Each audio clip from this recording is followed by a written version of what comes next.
Saudara, Kejadian pasal 1 ayat yang ke-11, berfirmanlah Tuhan, hendaklah tanah menumbuhkan tunas-tunas muda, tumbuh-tumbuhan yang berbiji, segala jenis pohon buah-buahan yang menghasilkan buah yang berbiji, supaya ada tumbuh-tumbuhan di bumi. Dan jadilah demikian. Ayat 12, tanah itu menumbuhkan tunas-tunas muda, segala jenis tumbuh-tumbuhan yang berbiji, dan segala jenis pohon-pohonan yang menghasilkan buah yang berbiji. Tuhan melihat bahwa semuanya itu baik. Kata apa yang diulang-ulang dari dua ayat ini? Biji. Betul? Apa artinya? Artinya adalah dari sejak awal Papa di surga itu sangat menunjukkan multiplikasi. Catat itu. Multiplikasi. Biji. Dia tekankan itu betul-betul. Inilah pemuridan itu. Maaf, saya tidak menunjuk satu dua orang di antara saudara, karena saya belum pernah mengunjungi gereja saudara masing-masing. Tapi saya bicara secara umum. Begitu banyak rekan kita salah sebagai hamba Tuhan. Karena apa? Itu nggak ada di Alkitab. Tapi itu dipakai oleh umum. Maaf, apa yang saya maksud? Berapa banyak pendeta sampai hari ini? Ukuran keberhasilan dia adalah berapa banyak anggota jemaatnya.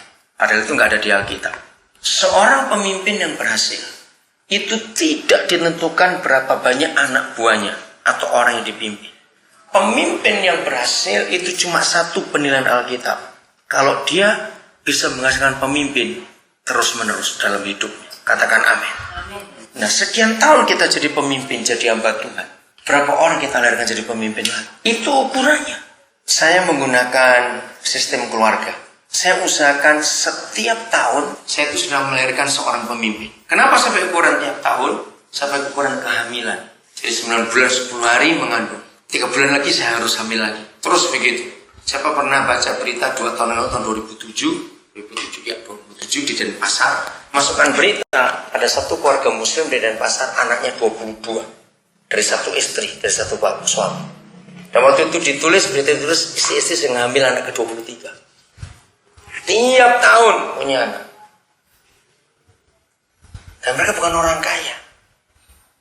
Saya nggak bisa ngerti itu. Tapi ada di Indonesia. Bayangkan. Nah, ketika berita itu muncul, saya berkata kepada banyak teman hamba Tuhan, kalau semua pendeta bisa kayak dia, baik secara fisik punya anak banyak maupun secara rohani, dengan pemimpin yang hebat, wah luar biasa. Saya baru pulang dari Amerika 2 minggu lalu. Saya dengar Gaddafi pidato sebelum dia menerima warga negaranya yang dihukum di Skotlandia yang pengebom pesawat Pan Am tahun 88 itu. Gaddafi ngomong begini, dia menyuruhkan pada semua negara muslim, saudaraku kaum muslimin sedunia, hentikan teror, hentikan bom bunuh diri. Dengarkan, itu masuk berita, saudara, bahwa sekarang sudah terbukti di banyak negara di dunia, kita nggak perlu perang, kita nggak perlu pakai kekerasan. Negara-negara itu nggak lama jadi muslim semua, sebab di semua negara ada warga-warga kita yang anaknya banyak-banyak. Saudara tahu Inggris sudah muslim, saudara bukan Kristen lagi. Inggris itu mayoritasnya muslim sekarang.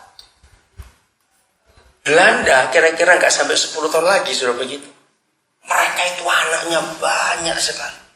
Amerika, waktu saya di sana 2 minggu lalu, mereka sudah menghitung 20 tahun lagi muslim itu mayoritas di Amerika. Karena mereka itu kalau punya anak nggak pernah 5, lebih dari itu. Australia juga begitu sekarang. Bayangkan saudara. Jadi betul kata Gaddafi, mengerti yang punya 1-2 kurang tambah lagi. Serius itu Tuhan. Lu benar. Kenapa kita nggak mau multiplikasi? Kenapa kita kalah dengan mereka? Mereka juga punya harapan berani. Kita punya Yesus Tuhan punya janji hebat, kenapa kita nggak berani? Kalau ada yang ngamen lagi. Ini luar biasa saudara. Benar. Ini jasmani rohani kita. Ayo, gak usah takut. Tuhan akan memelihara mereka semua. Berarti itu asal kita takut akan Tuhan.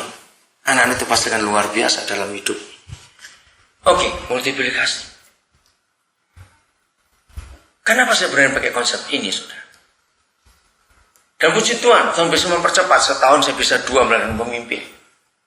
Terus saya latih, saya gembleng mereka. Saya muridkan mereka. Nah, pemuridan juga bukan cuma ngisi-ngisi soal. Enggak. Terus dinilai, enggak bisa. Jadi multiplikasi kepemimpinan, memuridkan orang, melahirkan banyak pemimpin. Jadi kata memuridkan itu adalah melahirkan banyak pemimpin. Mereka akan jadi seperti kita. Kita lihat sekarang, hanya ada satu ayat saja di Alkitab yang mengajarkan kepada kita apa itu konsep pemuridan. Kita buka Galatia 4 ayat 19.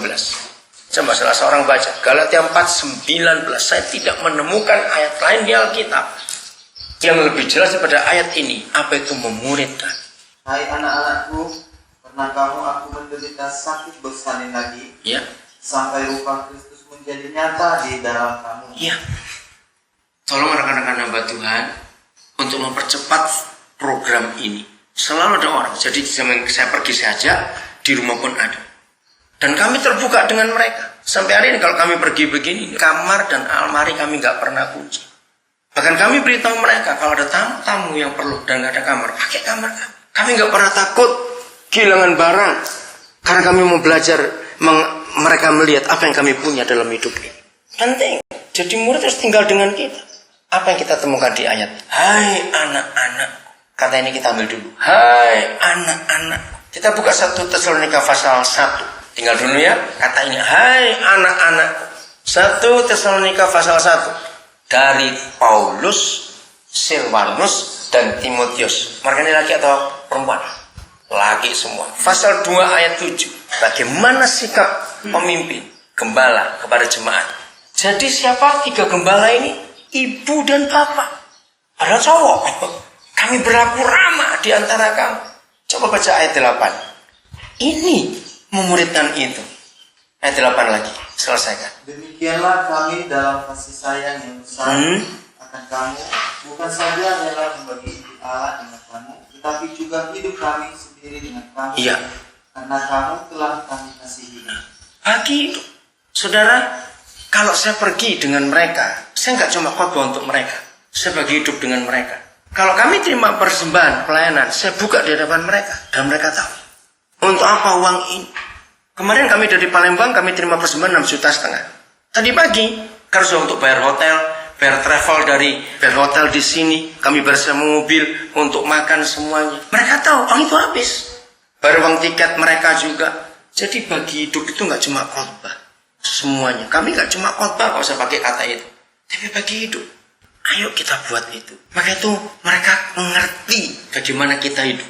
Orang-orang kita pimpin. 1 Korintus 4 ayat 14-15. Jadi seorang pemimpin, seorang hamba Tuhan itu seperti ini. Seperti tadi bapak-bapak sharing-sharing toh, yang ada IGMN, ada Presa Jati, ada JDN, ada segala macam. Kenapa saya nggak terlalu banyak terlibat dengan mereka? Bukan saya nggak mau, tapi buat saya lebih penting memuridkan orang. Tinggal bersama-sama, lihat cara hidup semuanya itu. Sudah 14-15, 1 Korintus 4, tolong dibaca. Sebab sekalipun kamu mempunyai murid-murid pendidik Nah, Kristus, di dalam gereja nggak kekurangan teolog. Di dalam gereja nggak kekurangan MTH, doktor teologi, pengkhotbah, pemimpin seminar yang hebat-hebat, ribuan. Tapi lihat kalimat berikut. kamu tidak mempunyai banyak bapak. Nah, ini yang kurang. Tidak punya banyak bapak.